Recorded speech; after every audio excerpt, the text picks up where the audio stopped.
All right, guys, so today's brief is going to be training with purpose, primarily looking at energy system development. When you think about conditioning, metcons, cardio, a lot of people call it, each thing that you do, you should be able to know or have an idea of like what you're training for or what that purpose is of that run versus just going out and running and hoping for the best. So there's easy runs, there's assessment runs like this morning, there's some runs that are speed or track work, and those are all going to look different. A lot of times I see people doing track work or they're doing what they would consider speed work, and it's really not speed work because they're not giving themselves a sufficient rest to be able to recover, to actually have the quality that they need to make it speed work to help them with their speed.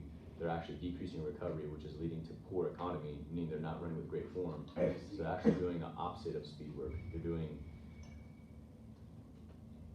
almost like a hybrid of threshold and speed, but they're going too fast for threshold work and they're not going with enough rest for recovery for speed work. So that's kind of what we're going to talk about today as it relates to what you'll experience in the REAP program when you're getting ready for these selections, and why I use things like the BDOT calculator, why I encourage you guys to use a heart rate strap when you do your conditioning.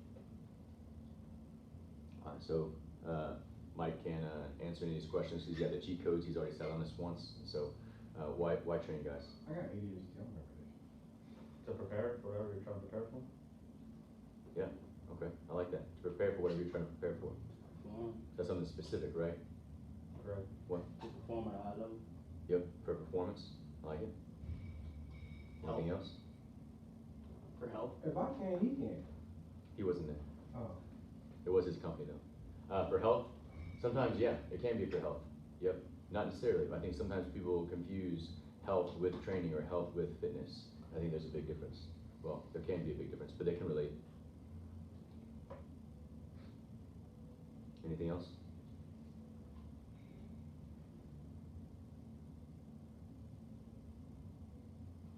So similar to what you said. That can be mental and physical. It's not just physical, as you guys will experience on Thursday night if you guys do that event.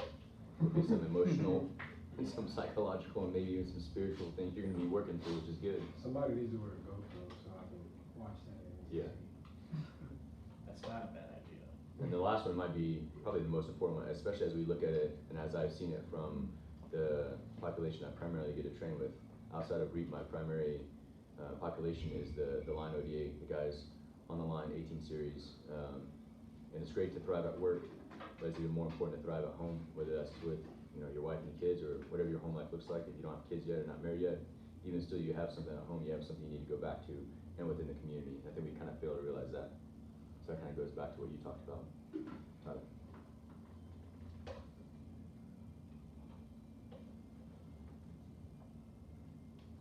All right, so what is fitness? Health. Being Health. healthy. Being healthy? Like overall general health is normally what I think about with fitness versus performance is trying to meet high output like goals, be efficient. For fitness or for performance? Performance, I would say, yeah, that's gonna be the high output. This is? You said fitness versus performance. Fitness is normally generally health, overall health. I look at performance as reaching high outputs, reaching goals and things of that nature. Yeah, having a purpose versus kind of more general. Mm-hmm. Yeah, for sure. What do you got? Fitness is the foundation of performance. Fitness is the foundation of performance. And the question would be, can you perform without being fit? Yes. You can, but you can't Not sustain your it. best. You can't sustain it. You could perform, you could do it maybe one time, you kind of fake it and kind of outdo what you're actually not capable of, but outdo what your potential is to sustain. So for sure. Situations when you see them on an everyday basis. Moms picking up cars to save their children. That's performance. It's not fitness. Yeah. So kind of similar with what Antoine was saying. I don't disagree with you. I think fitness is the foundation of performance. I think the question is for what? Fit for what? And that kind of goes back to your comment about a specific purpose. The same thing for you when you look at fitness versus performance. You're going to be fit for different things. Being fit for a marathon is going to be different from being fit for a lifting competition. powerlifting meet is gonna be different than being fit for a CrossFit meet, right? So you can have fitness, and fitness can mean different things to different people. And I'm not trying to get too philosophical with it being something you can't define, postmodernist in terms of like nothing is definable, but for this, it can be specific to what you're gonna be fit for. Then we go back to performance. You guys kind of already alluded to this, so I'll just go ahead and throw that out there, or put it up there on the board. And that's already what you guys already said, so you guys already know this stuff, so might not even need this presentation. This is what I kind of just talked about, right? So here's this quote that I have down here on my notes. To say that a triathlete is fitter is to miss the definition of the term. It depends on what you're attempting to do and what your focus is. You could try to be a jockey and an offensive lineman at the same time, but you're probably not very good at either one. It's by a coach that I respect and admire, has a lot of books, a lot of podcasts, keeps things very simple, even has something called Simple and Sinister with Pablo Sazzolini with kettlebells. His name's Dan John.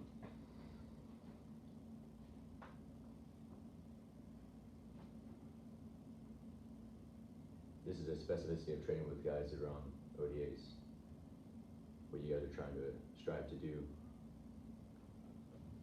Supposed to be one.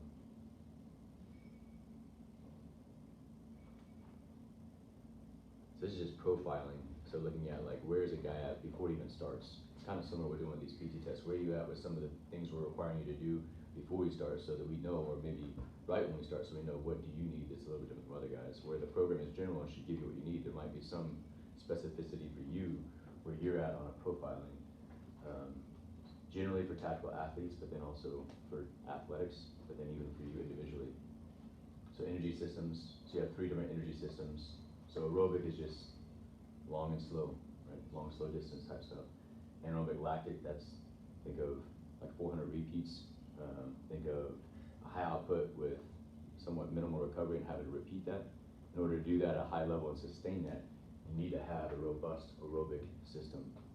The more robust that is, the faster you can recover. And then anaerobic alactic, that's just think like NFL, college football, Saturdays and Sundays. Average play is somewhere between 4 and 7 seconds. Now with the tempo offenses, the rest in between is 25 to 30 seconds. They have up to 40, but when you look at strength, you can look at different types of strength as well. So think like ACFT, trap bar deadlift, 3 rep max. Some people, that is a 3 rep max. Some people, that's not even hitting 75%. That would be like your sub-max strength. Anything like strength endurance, so what you guys just did today on the APFT. It's a strength component, but it's more of endurance. Speed and power, so you know what that is: standing, jumping, throwing, moving things really fast, Olympic lifts. And you got the other things as well.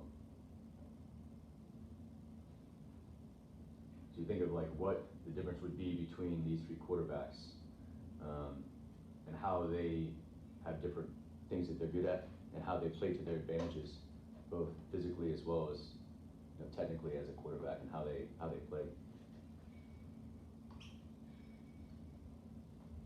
So this is where you can kind of get specific before somebody comes and does their 90-day selection tryout. Hey, how are you? Where are you? What do you need to look at? How is Kenny different from Mike? How is Nigel different from Antoine? Right? And where do we need to plus you up in some areas, and where are you pretty solid? We just need to maintain that. So these are things that I think people don't think about whenever they're a trainer, or if they're a coach, or maybe they do, and hopefully they do. And it took me a while to understand this as well, especially from college athletics, because you could have a kid, both kids coming in at 18, completely different training ages. One had been training since he was 12 in a really good program in a high school that developed the kid, which is great and helps us be up for success. Another one is just maybe a genetic freak and just can get by on, just being an athlete. The training ages are completely different, so you gotta kind of keep that in mind.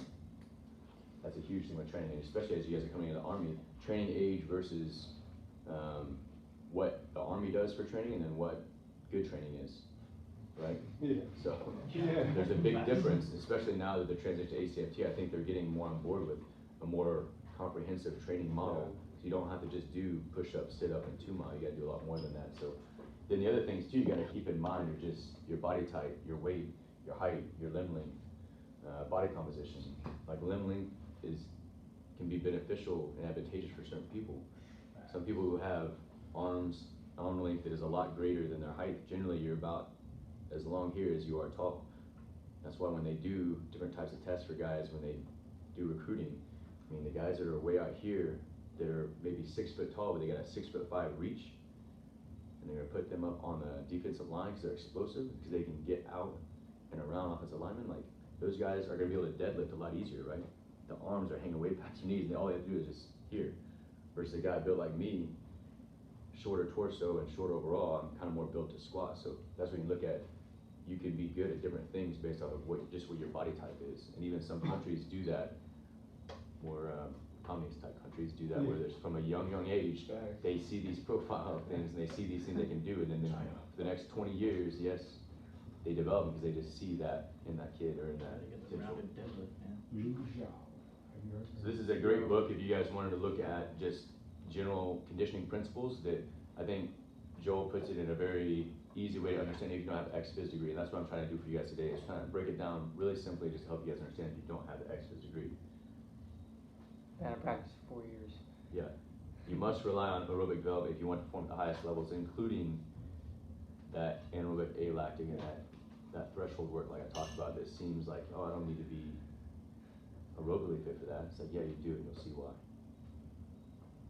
So this is what I think about when I think about the difference between how to train properly and what people tend to do wrong. If you look at capacity, endurance is your gas tank. Gas tank is that aerobic system. Gas tank is, I have this fuel that I'm gonna be able to move out, not at a very high intensity, but I can do it for a long time. Think like your rucks. Thursday night is gonna be one of those things. The more aerobically fit the guys are going into that, the more that they're gonna be able to sustain and thrive and not just be kind of jumping off the pool and getting air and coming back down and trying to survive. Speed, you can think of your engine. So you got the gas tank, that's your endurance. Speed is like, how fast can I go? How can I build it up? Motor pool, right? What can I do to get this engine right? How can I tune it up? Or how can I drop a bigger engine, maybe into the same frame of car? So I really love this description of this Fiat, 170 horsepower to dominate the road ahead. I don't know what that's gonna dominate, but now think of it differently, right? A completely different vehicle, obviously a completely different gas tank, a lot larger, able to go more than likely a lot farther. It's got a more powerful engine, so miles per hour, miles per gallon is not gonna be near as high. But a lot more speed, a lot more power, and a lot more capacity. So the Army way is this. Through these things, you guys know them, you've done them. Repeat 400s with a 1-to-1 work to rest ratio. If you're not 130 or sub, then why are you not here running with us? Where most people shouldn't be doing that. Where's College Grove? Is he in here? He's probably the only guy in here that can do that and would survive for at least 4 or 5 of those. Everybody else would be sucking after 2 or 3, and then it's gonna be a completely different workout for the last 4 or 5. 2 miles per time, week after week, right? I just talked to a guy last week who, his team sergeant, he's going to range school, his team sergeant wanted, or guys on his team, not his team sergeant, wanted him to do a 5 mile every Friday. It's like assessing is not training. If you back squat max every week for 1 rep max, psychologically you gotta get up to that. Physiologically, you're gonna break down. So doing that one thing tells me where you are, but that's not actually a training session, that's just an assessment. But people want to, for whatever reason with running, every week, I wanna see how good I am. It's like trying to do a body comp every week. Over a week, I mean, you could have had a meal or lack of water just a little bit, or a bowel movement could change that just slightly, but it doesn't mean there's that difference taking place. Over 4 to 8 weeks, there will be. This is what they think is gonna happen. They're gonna take it from a small inch to a big inch. That's not what happens. What actually happens, maybe that, right? Let's go back. Maybe it'll go from 1.3 to a, I don't know what I'm doing with this, to like a 2.1.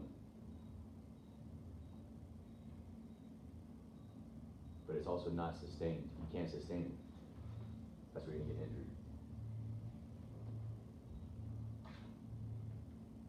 Small, the gas tank is still too small. And this is what I had here on my note, is show me one NCO that's still doing what she did 15 years ago to perform the way they did then. Are they still doing that now? No. Because of that recovery piece. Because they're getting older. We just talked about that last week, like, how old are you? 24. He's only 24 and he's talking about it. Get out of here, Joe. So I didn't have this on my last talk, so you actually learned something from this, Mike. This is also from Joel Jamison's Ultimate MMA Conditioning, and it's not just about MMA conditioning, it's just general principles, although he's got some cool stuff that you can look at if you are into that stuff. A lot of principles and things I take from conditioning, especially with my guys out on the floor on doing like tactical capacity circuits, I kind of take and steal from this, which is really cool. But all this to show you is think of cavity volume, your left ventricle of your heart. These are your heart, what's it called when a woman gets ultrasound, right? For like a baby. This is not a baby. I'm not pregnant. This is to your heart, your left ventricle. So this is a cavity volume. So basically, how big? Think of a balloon. How big is that balloon? Your left ventricle, right? And then you can also think the heart is a muscle, right? We've talked about that. People know that, but I don't know if you actually put it together that just like your bicep, you're trying to do hypertrophy work with bicep.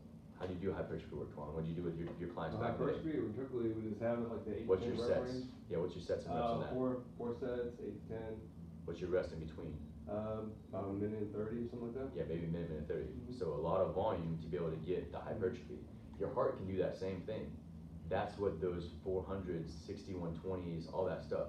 It will make that heart, just think of a balloon, it'll make the actual material of the balloon like thicker. Like think of like the bands that we have out there that we do different things with. It'll make it thicker like that.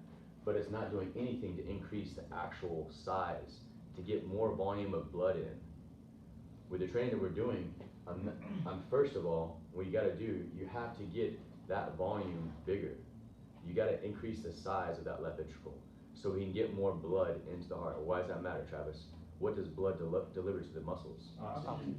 Yeah, oxygen. You get more oxygen to your muscles. Just think, if you got more oxygen, just think when you don't have oxygen, you can't breathe, right? You don't have oxygen, what do you want? You want that oxygen, right?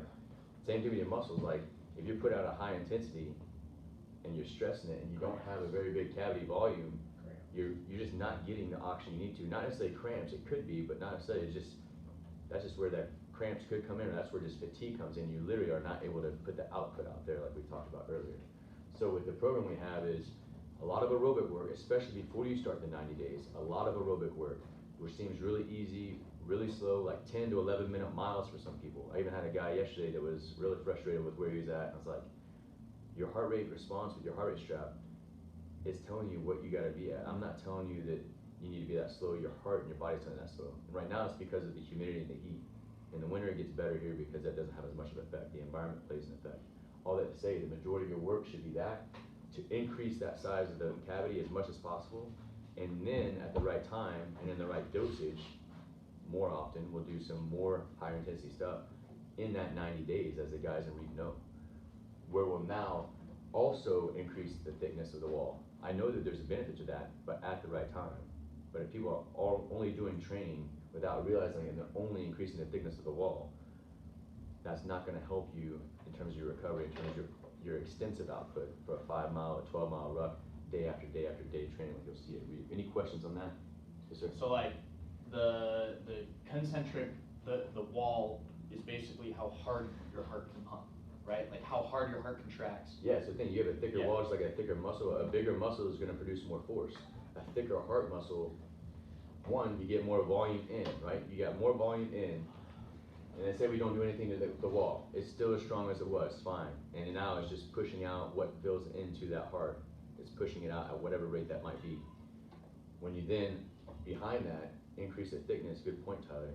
Now, it's pushing that blood out even stronger and even faster. So you deliver it, you get better delivery. The other thing, I'm not sure if I have this in here, I might, is that when you do specific modes of exercise, cycling, swimming, and or running, you actually develop, I don't think I found a picture here, I was trying to, you actually develop capillary beds. So like, think of like your blood vessels and your capillaries and your quads. Initially, before you train, if you're not doing a lot of aerobic conditioning, it's like this. If you go straight to just hard stuff all the time, you're not gonna do anything to capillary beds, you're not doing anything to the heart as much, just getting that wall thicker. When you do the aerobic system, you actually increase the actual capillaries coming off of the other capillaries. So now, in those muscles that you're training, you're getting more tentacles essentially spreading out across the muscle to deliver even more oxygen. And that's local to the places that you're actually training. So think of like a kayaker or a rower versus like a runner. The way that they're gonna develop capital beds are gonna be a little bit different in the distribution of where they do that. Yes. And just real quick to clarify, the low intensity volume work is what increases the size and the volume of your heart. Yep, Yes, the capacity that you have Yep. to pump blood. The high intensity work increases the muscle. thickness. Weightlifting. Yep. Yep. This is from 80-20 running. 80-20 running is 80% should be aerobic and 20% should be quality or higher intensity. That's a running book that I've used for years for myself, as well as where it informs my programming for you guys and for anybody that's doing any type of endurance type stuff. And the thing about this is too, like say you have a 12-week train up. When he does 80-20, it's only during weeks like 7 through 12. The first 6 weeks, what's the split? Is it 70-30? Is it 90-10? What do you think it is? The first 6 weeks. The last 5 to 6 weeks is 80-20. But what's the first 6? 70-30. What do you say, Brent? 40-60. He's training slower to build up that volume. So 80-20 would be aerobic, 20 would be the intensity. So you said 70-30, 90-10 or 100? Yeah, Straight 90-10? I think 90-10 or 100. That's what it is, it's 90-10. You have more aerobic front loaded, right? That's what I talked about before you start reading. More aerobic work front loaded. So when you get into the peaking phase, that's where you earn the right to have more quality work within your program. And more than likely, you're hitting more mileage in that train up too. And you don't die. Yep. Yeah, I feel like at that point, what I've noticed, especially, the longer I'm in the program and stuff, at week 1, I might be running, like checking my heart rate and stuff, I might be running a 10-minute mile at 155 beats per minute. Now, 7 weeks in, at this point, I had that aerobic capacity prior to starting the program, but Right. now I'm running, an 8-minute mile At 155. at 155, if not faster, simply Yep. because of that, You can only do that when you do that easy work, the aerobic Yes. work. You can't do that by the fast stuff, which is counterintuitive. That's what the subtitle of that book is called, 80-20 running, to run faster by training slower. You're like, what? And with it, aren't there different tier target heart rate zones too? Yeah. So you have like tier 1, 2, 3, and 4, right? And so obviously you want to stay more like the tier 2 zone. On the preferably. heart rate? Or on the heart rate, correct. Yeah, so tier 2, or zone 2 would be. Zone 2, yeah. The top of zone 2 would be your governor of not going outside of that for your heart zones. Yes, sir. Yep. So you increase the volume, Oh, So on the app that I have you guys use, if you haven't gotten to the program yet, you can. It's called VDOT Calculator. You can't really see it, but it's a green V with a dot, but VDOT Calculator, not Virginia Department of Transportation. But with that, on the repetition pace, which is speed work, I really like how they define it, because you can put in like whatever you just ran for your 2 mile. You can go to training and it'll tell you based off your current performance what your paces should be if you don't have a heart rate monitor. And it'll be pretty close to get you in your aerobic zone. On the repetition pace stuff, it says this. Repetition pace is like more what you think of for your 60 120s or maybe 60 180s. It says, if it takes 3 minutes recovery between 400s, then that's what is needed. Reducing rest time between individual workouts does not make for a better workout. In fact, it probably makes for a worse workout because a short rest could lead to stress and lead to poor economy. So all that to say that going harder and going faster with less recovery can be beneficial sometimes, but more than likely it's not, or people aren't in shape enough to do that. So a good example of someone that is in shape to do that is the guy that went to the Olympic trials last year for the 10K. Chalanga, Sam Chalanga, do you guys know him? There was a guy following him around the track on a bike, pacing him, and he couldn't keep up. So his last race one of his last workouts before he left for his 10K was 25 laps, so 25 400s at a 63-second pace with a 60-second recovery. That was essentially the pace he was going to run for his 10K. Yeah. 63-second lap, 25 of them with a 1-minute recovery. That's the His aerobic tank, his volume of his left ventricle was so big, like, he's a guy that could do that, right? We are not. I can't remember. Most guys can't do it for 1, right? That's a 412 mile. Yeah, we did a lot So here's the science, guys. So look at the capacity endurance. needs to be greater than your speed work, especially initially. Or you can look at it another way. I don't know if you're, what kind of math skills you got. So you go from not much endurance capacity, yep, to increasing that substantially, to then getting your engine built up the way we want it. That's the 80-20. Going from 90-10 into your 80-20 to peak. Here's the different resources. Here's this thing he talks about, which Cosgrove just asked or talked about. 80% of your training should be low intensity, heart rate zone 1 to 2 out of 5 zones. For most guys here, zone 2. For guys like Chalenga, the guy that ran that workout, his aerobic work has to be zone 1. It can't be zone 2. The reason why is because his zone 2, the top of his zone 2 is so close to his threshold pace, or like at race pace, that if he was running easy work in zone 2, it's too close that his body would never be recovered because the stress is so high, because his pace is so high. Just think his threshold is a 412, I said, right?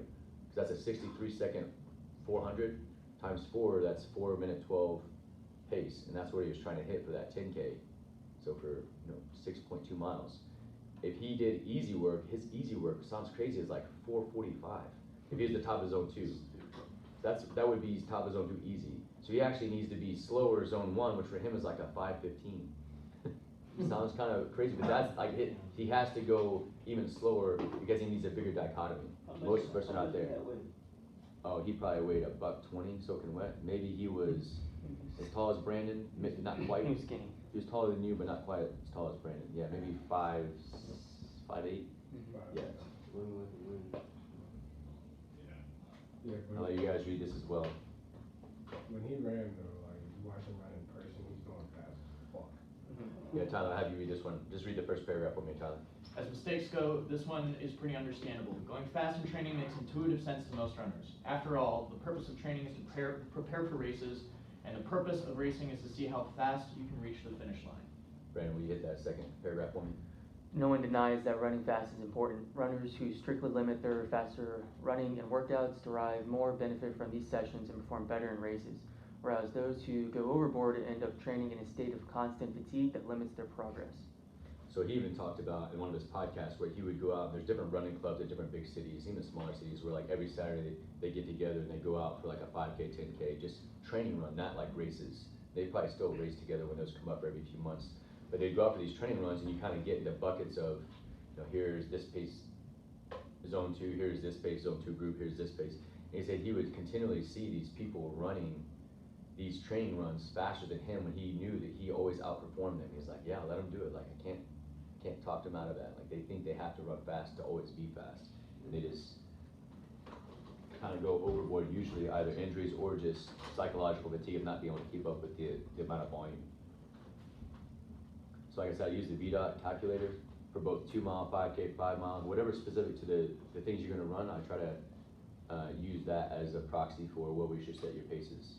And sometimes I delineate, I think in the program, like, hey, on this workout, use your 2 mile VDOT performance, like today's workout.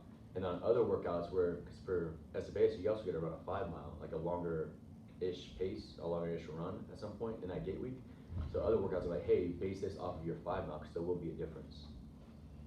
The other thing about VDOT too is that you can change the paces based off of the temperature. So if we just did this at like 2 o'clock in the afternoon, you could go run your assessment and say it was like at 12:30 at like 2 o'clock, 90 degrees. You can put 90-degree heat index in there, and it'll reverse engineer it to where it's like, yeah, at 90 degrees, 12:30, you're really at like 11:45. It's like the conditions are a little less ridiculous, a little less Florida in August. Yeah, we did that for my last 5 mile. Yeah, because Tyler got really frustrated. Like, man, I was like really slow. I was like, when'd you run it? He told me. He's like, what'd you run? He told me. We put it in there. I was like, well, it was really a minute and a half faster, and the conditions there aren't going to be optimal either. But at least in your training, you can know that you're making progress, even though you might not run in the best conditions. And that happens all the time. Guys will run a PT test here in like February, and nothing really changed with their training. They actually feel like their training got better, and then they'll run another one in June, and maybe they just didn't get out there early enough. They got out there like 8:30, and it's way off, and they get frustrated because they don't think they're doing things right, or they think that they're deconditioned. It's like, no, you're running in a rainforest. Like, you gotta know that the body's just responding to the environment that it's in. So here,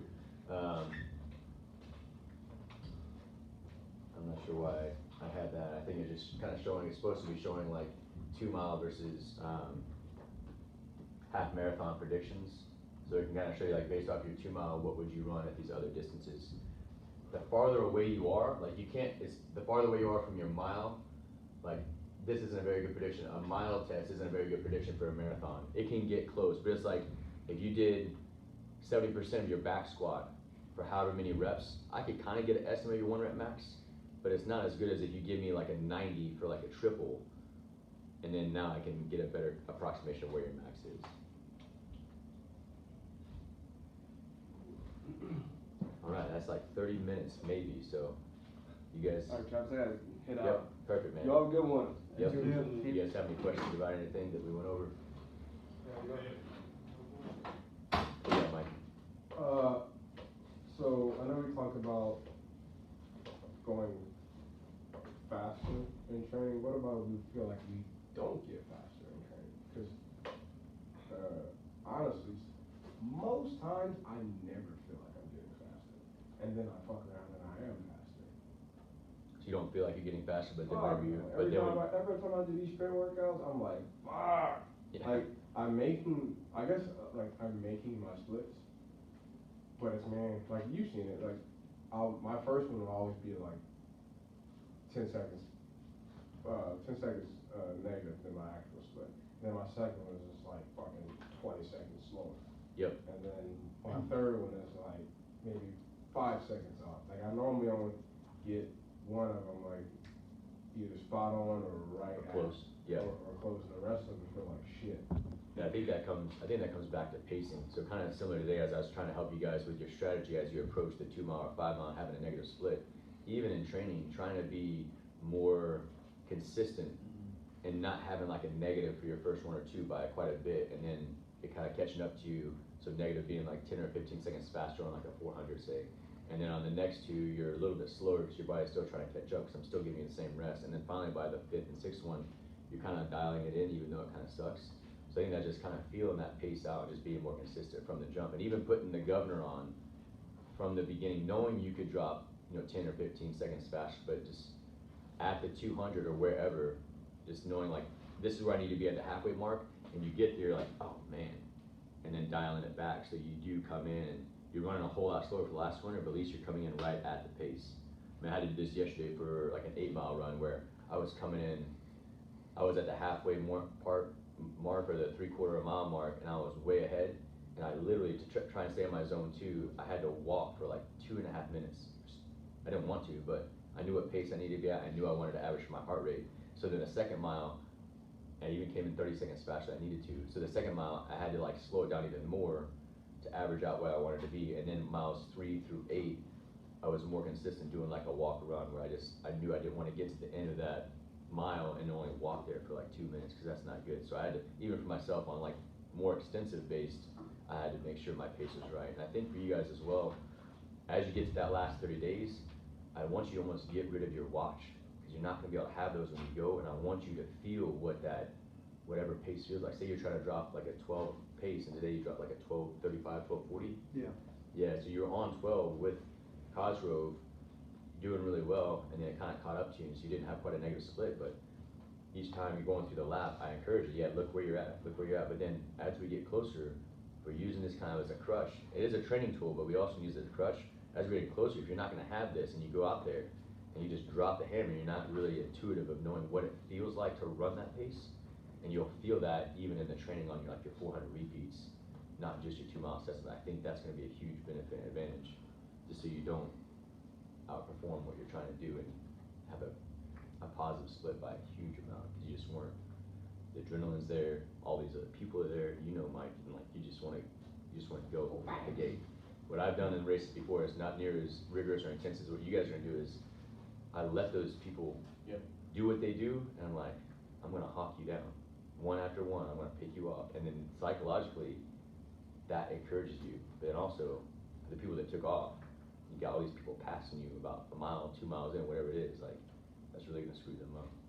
Tyler. The thing I always think about, like looking at whatever you have programmed, you have it programmed that way for a purpose, and understanding that the training benefit that you want out of this workout is more important than how I want to do it. So like, if you're having us do, you know, repetition pace 200-meter repeats, like, I think in phase It's kind 3. of slow, yeah. Yeah, you've got one that's, there's like 8 200-meter repeats or some shit, or 10, or whatever. It sucks, and they're fast. But there's a purpose behind you having us do that, so I have to meet this time, and something Sam and I try and do whenever we go out and run. The first, like, especially if it's a speed workout on the track or something like that, the first 2, we're like hitting the time spot on, and then after that, we start hitting the negative splits. I wanna Yep, be able I to like hit that pace, Yep. like, dead on the money, zeros across the board on those seconds, and freaking, after that, we'll hit the negative splits. And even on that run, I think you're talking about, I think have you guys go, hey, on the VDOT, it's not just, hey, what's your 2 mile, but I think I even say, what's your goal 1 mile, meaning, hey, know what your 1 mile is right now, estimating, and be like, if you're training for a 1 mile, what would your goal be? So say like you could hit a 6-minute 1 mile, that's what you did this morning. If I was training just for 1 mile, what would that goal be? 5:40. You put that into VDOT. So I even get that specific where that's true, like, speed work. I give you plenty of rest, but it's real fast, and that's helping with the turnover and the economy and the efficiency. But I give you enough rest so that you can recover and repeat it.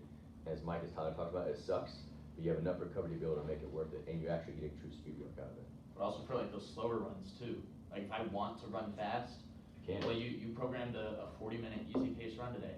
Okay. for a reason. So I have to adhere. That training purpose is way more important than whatever my body is feeling. I have to put the reins on and say, Yep. don't push it, dude. Like, I know I feel fucking great this morning. Nah. Easy pace, zone 2, keep it below 145, 140, whatever my heart rate needs to be. 10-minute pace, you know, whatever. Keep it slow, because the training benefit is more important than what I want. You have it programmed for a reason. Yeah, because I know it's coming up the next few days, which you might not have looked ahead, and I know it's coming up the next few weeks, which you might not know is there. I actually have a talk that I'm gonna give next spring. I just had a former coach reach out, football coach I worked with, who reached out, who's at a high school now, and he wanted me to talk about just my coaching since I've been, my philosophy and what I've looked at from being in the tactical and the collegiate world. And I coached with him.